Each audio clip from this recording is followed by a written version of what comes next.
Supreme తీర్పును స్వాగతిస్తున్నారు మాజీ MLA Vasupalli Ganesh. YS Jagan హయాంలో లడ్డూలో కల్తీ జరగలేదని సుప్రీంకోర్టు నమ్మిందన్నారు. అందుకే నిజానిజాలు తేల్చడానికి సిబిఐ సెట్ బృందాన్ని ఏర్పాటు చేసినట్టు తెలిపారు వాసుపల్లి గణేష్. వెరీ అప్రిషియబుల్ అన్నమాట సుప్రీంకోర్టుకి. ఎందుకంటే ఎపెక్స్ కోర్ట్ అనేది సుప్రీంకోర్టు అన్నమాట.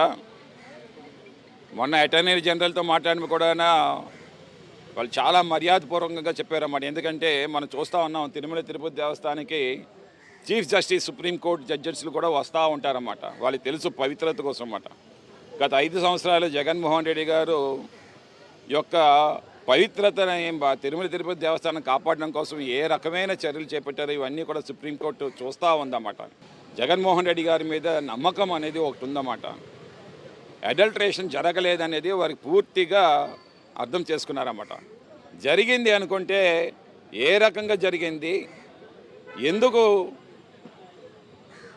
120 కోట్ల హిందువుల మనోభావాల్ని దెబ్బతీసేలాగా చంద్రబాబు నాయుడు మాట్లాడుతూ ఉన్నారు, ఈ పవన్ కళ్యాణ్ మాట్లాడుతూ ఉన్నారు.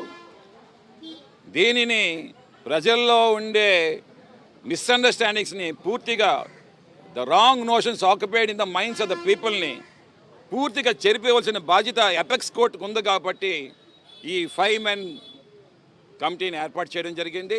మేము అడోర్ చేస్తాము, ఈ యొక్క కమిటీని పూర్తిగా సహకరిస్తాము.